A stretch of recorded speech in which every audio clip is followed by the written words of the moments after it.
자, 오늘 이제 제목은 흔들리는 세상, 변함없는 진리입니다. 흔들리는 세상, 변함없는 진리. 이제 제가 이제 제네바 TV에 뭐 잠깐 방송 나갔지만은 그 최근에 그 양심적 그 병역 거부 판결을 내리는 그 판사가 나는 이제 그 조선일보에서 보고 처음에는 내가 잘못 본 줄 알았는데 그 대전지법 부장판사예요. 부장판사면은 뭐 그렇게 나이도 한 40대 분명히 됐을 텐데 김선영 대전지법 부장판사 그 사람이 뭐 그 내부 그 게시판에 올린 글 제목이 뭐냐면 참을 수 없는 객관적 양심이란 말의 형용 모순. 나는 이 제목을 보는 순간 막 그냥 흔히 표현해서 막 오글거린다 그러죠. 오글거리. 참을 수 없는 객관적 양심이란 말의 형용 모순. 그러니까 이 제목 딱 보는 순간 이런 생각이 들어요. 아, 이게 참 그 연금술사 책 혹시 읽어봤어요? 혹시 연금술사? 그 작가 이름이 나도 그 책을 읽어봤거든요. 그 다음에 또 어떤 책인데, 그러니까 그런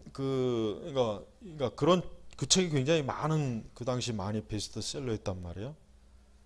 그러니까 결국은 우리 시대 우리나라도 이제 좀 더 이 현실 속에서 훨씬 더 신비주의적인 생각을 가지고 있는 사람들이 이제는 곳곳에 이제는 전면에 나오는구나, 이제 그 생각이 딱 들었어요. 그리고 이제 또 뭐 이제 흔히 하는 얘기로 이제 포스트 모던 시대에는 객관적 진리를 거부하잖아요. 객관적 진리. 그러니까 자, 전에는 그래도 이제 근대적 사고에서는 무엇이 옳다, 그르다라고 하는 이 이분법이 그래도 우리 사람들이 보통 가지고 있는 세계관이었는데, 포스트 모던이 되면서부터 옳다, 그르다 이렇게 하면 안 된다. 우리는 이것도 맞고 저것도 맞을 수 있고 또 이것도 틀리고 저것도 틀릴 수 있고, 사람들이 생각이 사고방식이 바뀐 거예요. 이게 포스트 모던이에요. 근데 이런 생각이 이전에는 그 작가들의 소설이나 그 철학자들의 글에서만 나왔다가 이제 이런 것들의 영향을 받고 나서면 영향을 받은 사람들이 이제는 사회 각 분야로 이제 나온단 말이에요. 그럼 문제가 뭐가 되냐면 그냥 소설 속에서나 아니면 그냥 철학자들의 그 자기들끼리의 그 뭐 그냥 뭐 강단에서 아니면 책에서 떠드는 거야. 뭐 별 상관이 없는데, 이런 게 이제 그런 생각들이 이제 실제로 우리 일반 사람들한테 파고들면은 어떤 현상이 벌어지냐면, 나는 이게 바로 그렇다는 생각이 들어요. 뭐냐 하냐면 판사는 객관적 양심보다 내면의 소리에 따라 재판해야 된다. 이게 신문에 꽤 큰 박스 기사로 났어요. 엊그제 신문에. 나는 이걸 보고 굉장히 놀랐어요. 판사는 객관적 양심보다 내면의 소리에 따라 재판. 내면의 소리. 나는 그래서 그 소리가 도대체 뭔 소리지? 그 소리가 혹시라도 양심적 병역 거부자는 무죄로 해줘라, 무죄로 해줘라, 무죄로 해줘라, 뭐 이런 소리인가요? 아니면 뭐 우리 그 오순절 광신자들처럼 하나님의 음성이라도 듣고서 그렇게 했나? 나는 이 내면의 소리라는 말이 이게 과연 판사 이거 법을 그러니까 법적에 있는 사람이 과연 이런 말을 쓸 수 있겠는가? 이건 진짜 쓸 수 없는 말이에요. 분명히 이건 쓸 수 없는 말인데 이런 생각을 가지고 자기는 판결했다. 그래서 아까 제목이 뭐예요? 참을 수 없는 객관적 양심이란 말의 형용. 그러니까 자기는 객관적으로 뭔가를 판단하고 세상을 본다는 것은 자기로서는 이해할 수 없다. 이 얘기를 한 거 아니에요, 결국. 그러니까 자기는 그런 생각을 가지고 이번에도 이 양심적 이 병역 거부를 판결한 거다. 그러니까 전에는 그 부분에 대해서 이 법관들이, 재판관들이 과연 우리나라 같은 상황에서 양심적 병역 거부가 맞느냐? 우리나라의 안보 실정, 또 우리나라는 말 그대로 의무제잖아요, 의무제. 우리나라는 직업군인 제도가 아니란 말이에요. 일정한 연령의 나이가 되면은 군대 의무적으로 가야 돼요, 남자들은. 그러니까 이런 상황에서 그러면은 그동안은 이거는 잘못된 것이라고 다 판결을 그렇게 냈는데 이번에 판결이 이렇게 돼버린 거예요. 그래서 이제 조선일보에서 아마 취재를 했던 것 같은데 거기에서 이제 이 사람이 판사는 객관적 양심보다 내면의 소리 따라 재판해야 된다. 이렇게 그가 주장한 거예요. 그럼 여러분 같으면은 이런 말을 했을 때 이거를 어떻게 받아들이겠어요? 그럼 의사도 우리 저기 의사가 있지만 그럼 의사도 수술 기법이라는 게 있을 거 아니에요. 딱 정해진. 근데 내면의 소리에서 그거 자르지 말고 이거 잘라. 그러면 어떻게 할 거냔 말이에요. 그러면 운전하는 사람이 도로 표지판을 무시하고 내면의 소리에서 이쪽으로 가야 되는데 그냥 옆 차선 확 끼어들면 어떻게 할 거냐고요. 이게 여러분 이게 웃기는 얘기겠지만 이게 이제 그렇게 돼요. 진짜 그렇게 됩니다. 사실은 나는 어떻게 판사가 이런 판결을 내리지? 도저히 이해할 수가 없지만 이미 이거는 미국이나 유럽에서는 70년대부터 이미 나타났던 현상입니다. 70년대부터 유럽이나 미국은 이미 이런 것들이 학계에서 머물 것이 아니라 실제 생활에서 속속들이 파고들었던 거예요. 우리는 나는 이제 이 사람이 차라리 나는 종교적 병역 거부가 맞다고 생각한다. 나는 내 신념, 내 판단에서 이게 맞다라고 했으면 차라리 덜 그럴 수 있다라고 여겼는데 내면의 소리라는 그 글자를 보는 순간 여러분이 그 네이버에서 검색하면 나옵니다. 내면의 소리라고 하는 딱 그걸 듣는 순간 이 사람은 이제는 판사를 하면 안 되겠다. 그냥 시인을 하든지 연금술사 같은 그런 책을 쓰든지 하면 오히려 더 잘 되겠다. 판사를 하면 안 되겠다. 그러면 사람을 죽인 사람도 이렇게 판결하지 않으려는 법은 없잖아요. 그렇죠? 예를 들면 어린이 학대를 했는데 그 사람마저도 만약에 내면의 소리에 따라서 나는 이 사람은 무죄 같다. 무죄로 판결해버리면 어떻게 돼버려요? 근데 나 참 이해할 수 없는 것은 이런 판결을 냈는데도 별로 여론이 별로 그렇게 막 거세게 일어나지 않는 것 같아요. 자, 그렇습니다. 자, 기독교 진리는 우리가 성경의 말씀에 가장 중요한 걸 핵심을 잊으면 안 돼요. 우리는 이 성경 말씀을 자칫하면은 우리가 누군가에게 기독교를 전할 때, 이건 굉장히 믿어야 돼. 이건 그러니까 너무 주관적인 관점으로 기독교를 전달하게 되면 받아들인 입장에서는 이렇게 대응합니다. 지금 그건 너의 신앙이고 나는 아니야. 그래 너는 너대로 믿어. 네가 부활을 믿던지 하여튼 예수님이 무리를 걷던 하늘을 걷던 그거는 네 믿음이야. 그러나 나는 안 믿어. 지금 이렇게 반응한단 말이에요. 그러니까 우리가 기독교의 진리를 너무 오랜 동안 기독교의 진리를 주관적으로만 증거하고 주관적으로만 했기 때문에 사람들은 언뜻 기독교는 그걸 믿을 수 있는 사람이라 믿는 거지 나같이 똑똑하고 나같이 세상 물정 밝은 사람은 기독교는 안 믿어. 이렇게 나와버려요. 그러니까 우리는 기독교의 진리를 이제는 좀 더 객관적인 진리로 증거해야 돼요. 그래서 성경은 철저하게 어때요? 역사를 근거를 대잖아요. 그냥 단순히 요셉이 있었다, 아브라함이 있었다 이런 하는 게 아니라 꼭 구약에 특히 구약에서 보면은 역사적인 근거를 대요. 무슨 때. 그래서 여러분 지금도 세속 역사를 보면은 이 성경의 연대 기록이 다 나옵니다. 다 나온단 말이에요.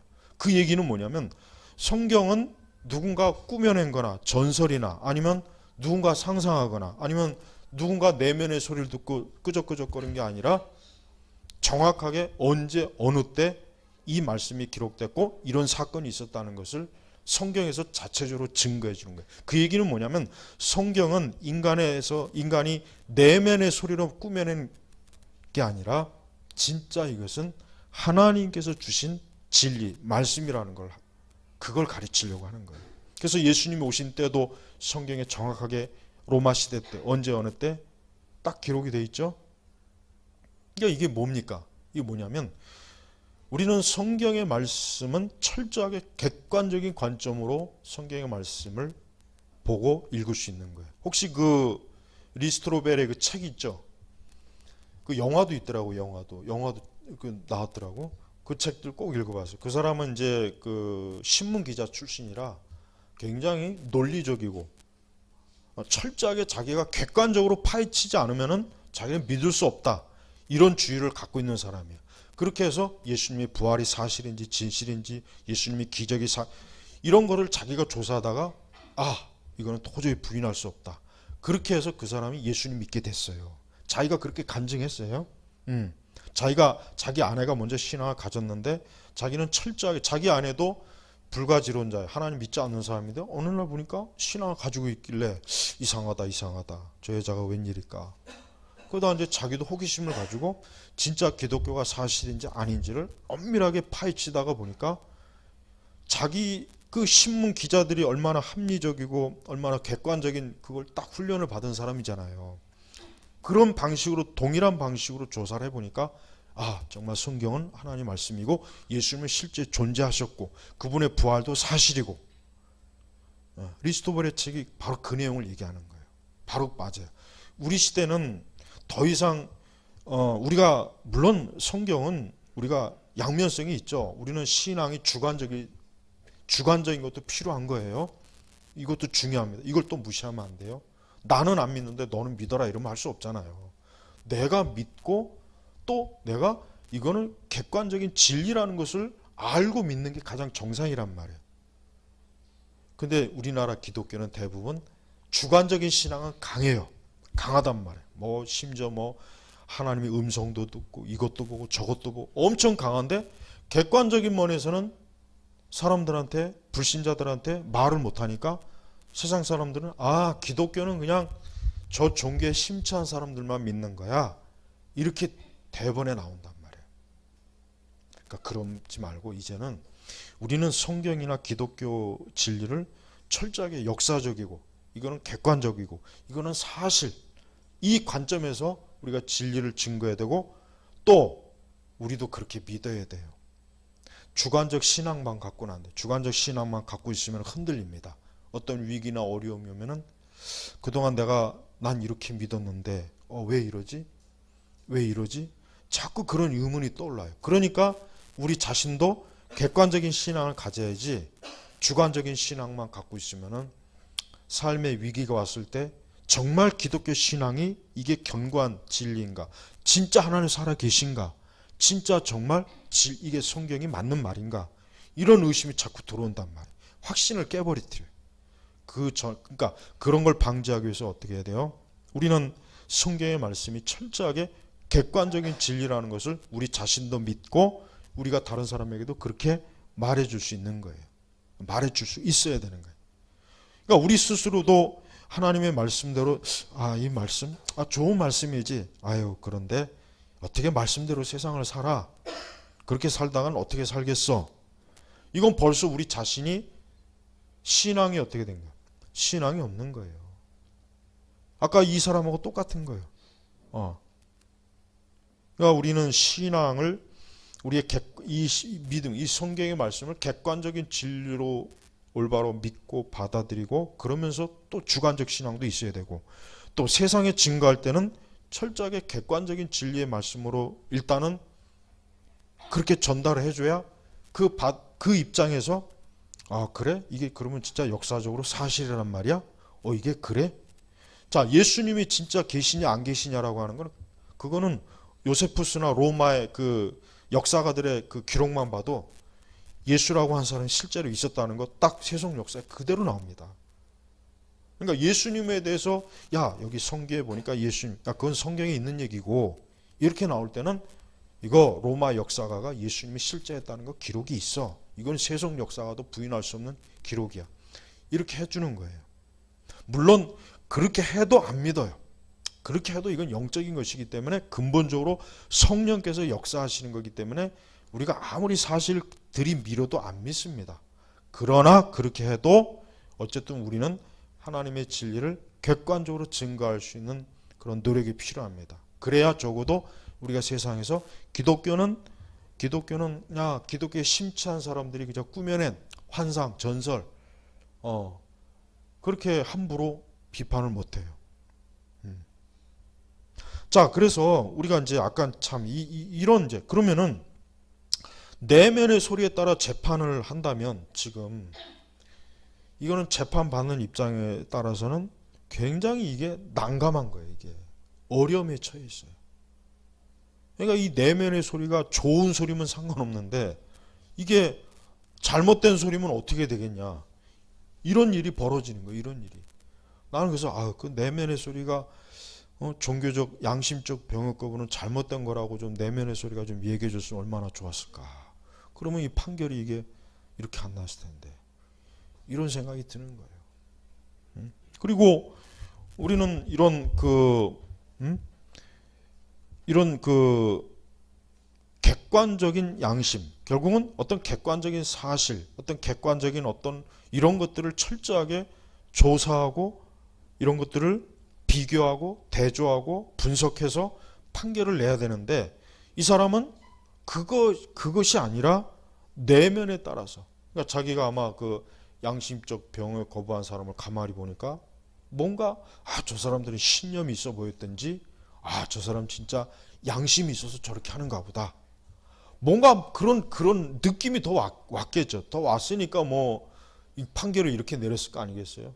근데 좀 더 아까 얘기했지만 우리나라 같은 현실에서 남과 북이 대치하고 북한에서 저렇게 핵으로 저렇게 위협하고 있고 이런 상황에서 정말 제대로 된 판사라면은 이런 상황에서는 양심적 병역은 잘못된 거다. 혹 우리나라가 평화 통일이 되고 우리나라가 이제 안보 얘기가 많이 혹 사라졌다면 혹 고려해 볼 만은 하다. 유럽이나 이런 데처럼 서구처럼. 그러나 우리나라 같은 경우는 통일되기까지는 또 대다수 많은 젊은이들이 진짜 국가의 병역 의무를 지는 마당에 어떻게 양심적 병역 거부라는 말이냐 이거예요. 벌써 그래서 시중에서 유행하잖아요. 그럼 나는 양심이 없어서 군대 갔냐?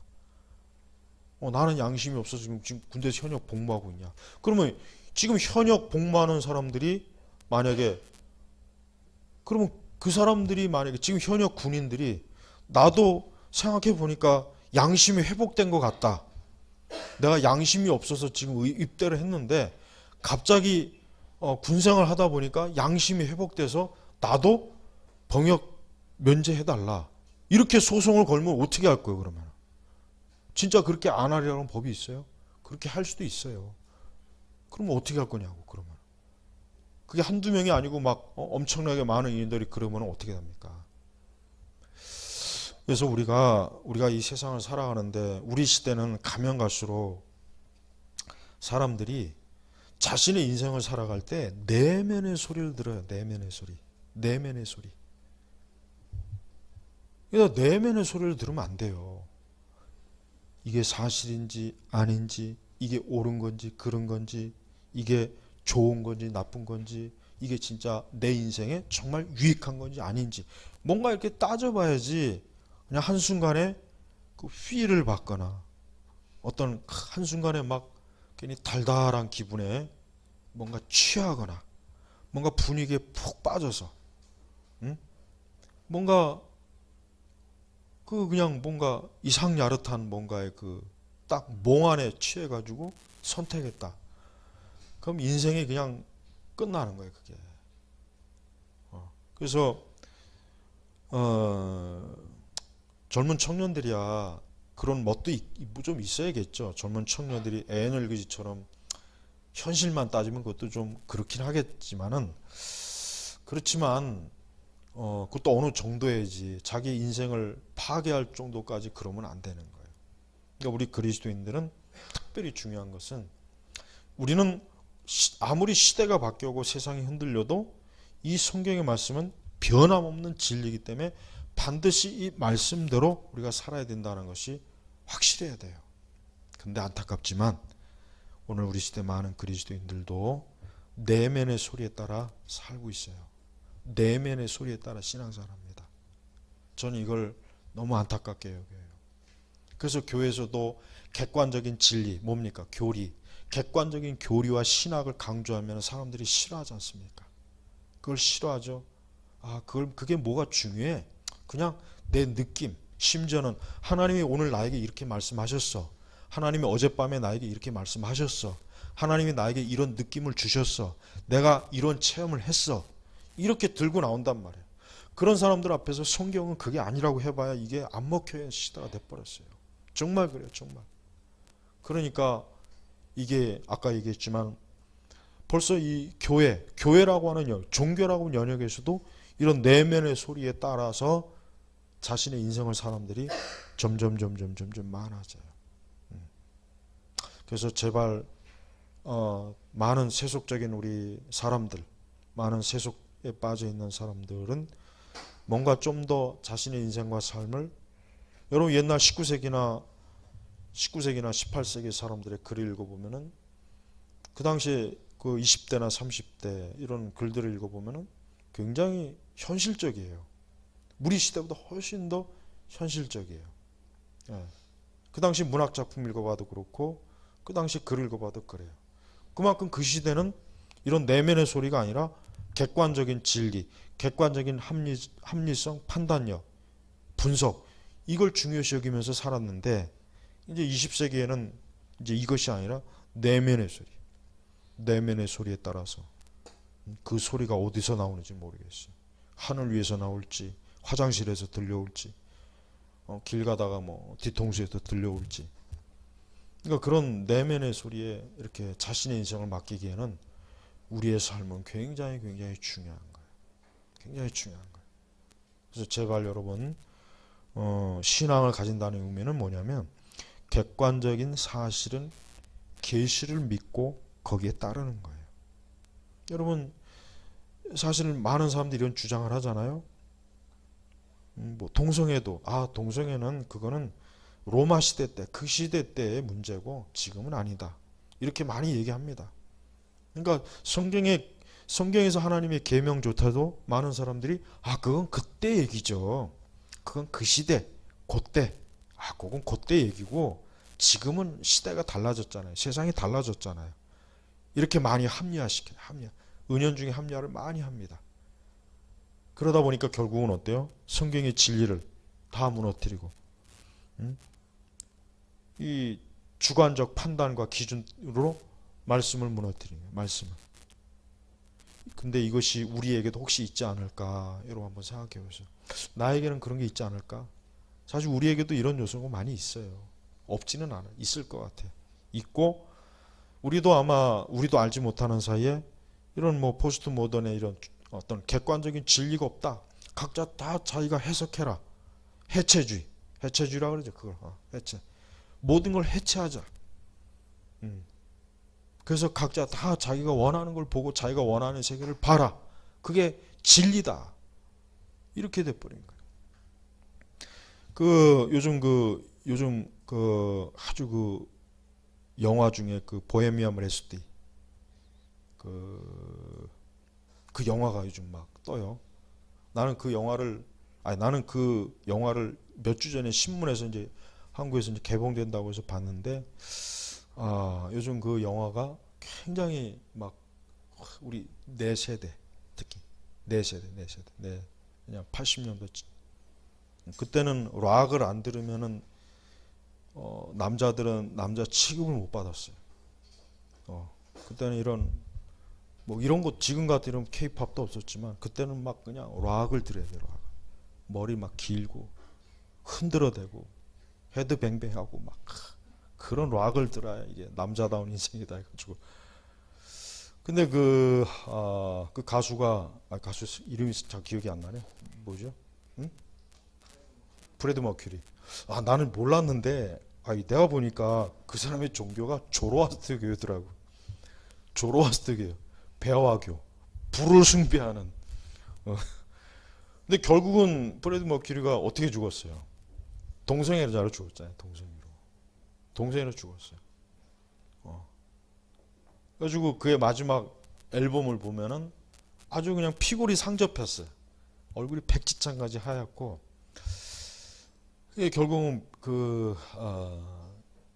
참 아쉽다는 생각이 들어요. 안타깝다. 이게 60년대, 70년대 활동했던 많은 팝 가수들이 동양 종교에 많이 빠졌습니다.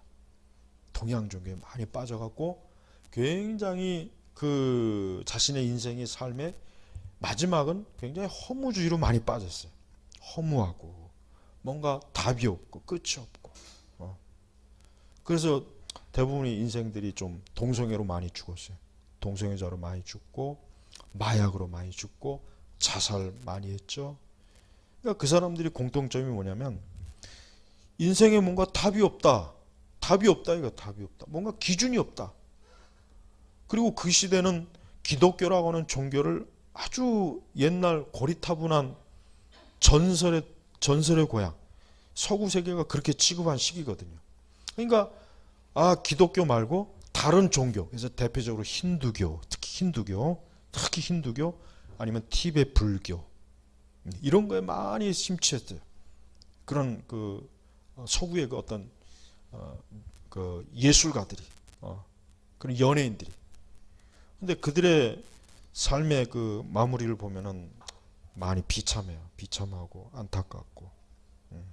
그래서 여러분, 우리는 어느 시대를 살던 절대 성경의 말씀, 이 계시, 이 객관적인 계시의 말씀을 절대 놓치지 마세요. 절대 놓치지 마세요.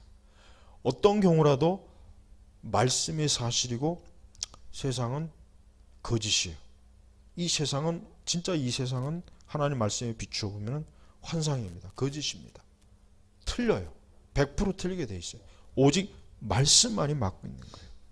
그래서 그리스도인의 인생과는 사실 정상적인 그리스도인의 인생과는 흔들리지 않습니다. 허무주의에도 안 빠지고 자신의 삶이 이렇게 도대체 어디로 가야 돼? 이 길로 갈까? 그 프로스트의 시 있죠? 프로스트의 시에 보면 유명한 시. 숲속을 가다 보니까 두 갈래 길이 나오는데 어느 길로 가야 될지. 우리는 확실하게 길을 아는 사람들이 그리스도인들. 막 수만 가지 길이 있는데 이 길로 가야 되나? 저 길로 가야 되나? 어디 갈지? 어디로 갈지? 그래가지고 막 허무주의에 빠지고 그러다 염세주의에 빠지고 그러다 그냥 극단적으로 자살해버리고 에이즈에 걸리고. 그건 우리 그리스도인에게는 어울리지 않는 거예요. 특별히 지금같이 교회조차도, 나는 교회조차도 내면의 소리에 따라 설교하고 내면의 소리에 따라 교인들이 신앙생활하는 시대입니다. 교회도 허무주의에 많이 빠져요. 교회도 염세주의에 많이 빠집니다. 교회도 하나님의 진리의 객관성을 거의 다 잃어버렸어요. 그래서 하나님의 듣기 같은, 하나님의 음성 듣기 같은 게 그게 이미 오래전에 나온 거예요. 그래서 방언도 나온 것이고. 제발 여러분 그런 데 따라다니지 마시고 그런 데 관심 기울이지 말고 시간이 있을 때마다 어때요? 이 말씀, 성경의 말씀을 펴보세요. 성경. 성경의 말씀이 펴면은 여기에 뭡니까? 여기에 우리의 가야 할 길을 하나님이 다 제시해 놨고 우리의 갈 길을 하나님이 다 인도해 하신다 그랬잖아요. 그러니까 제발 이 진리의 말씀을 따라가야지. 여기서 벗어나면 그때는 진짜 내면의 소리에서 듣던 뭔 지옥의 소리를 듣던 그 소리 듣다가 망하는 겁니다. 지금 이 내면의 소리 듣고 있는 사람이 한두 사람이 아니에요. 내면의 소리 때문에 탄핵도 일어난 거예요. 내면의 소리 때문에 촛불 드는 것이고 우리나라 정치, 경제, 문화, 사회, 페미니즘도 다 그거 어디서 나온 겁니까? 내면의 소리에서 나온 거예요. 근데 우리가 뉴에이지를 보면 알겠지만 인간이 내면의 소리에서 나오는 것은 난 이거는 귀신의 소리라고 생각해요. 이건 마귀의 소리예요. 그러니까 절대 여러분들 자기 속에서 나오는 소리에 귀를 기울이지 말고 하나님이 뭐라고 말씀하시는가 여기에 귀를 기울여야 됩니다. 그게 바로 기독교 세계관을 공부하는 이유고 우리가 기독교적인 인생관을 사는 이유에 대해요. 아이들한테도 철저하게 우리 자신도 그렇지만 아이들한테도 객관적으로 이해하고 세상을 바라보라고 훈련시켜야 돼요. 이렇게 내면의 소리를 따라가던 우리 아이들 다 망합니다. 비참해져요. 답이 없거든요, 결국은. 그래서 흔들리는 세상, 그러나 변화없는 진리를 우리가 굳게 잡고 나아가야 됩니다. 기도하겠습니다. 하나님 아버지 감사합니다. 오늘 우리 제네바 교육교회 기독교 세계관 공부했습니다. 우리 주변이 비록 흔들리고 출렁다리처럼 출렁거린다 해도 우리는 반석 대신 그리스도와 함께 그리스도 위에 있사오니 아무 염려 없습니다. 오늘 이 강의를 듣는 우리 제나바교회 우리 모든 교우들 우리 청장년들이 변함없는 진리에 자신의 인생과 두 발을 굳게 디디면서 살게 하시옵소서. 감사하며 예수님의 이름으로 기도 올렸습니다. 아멘.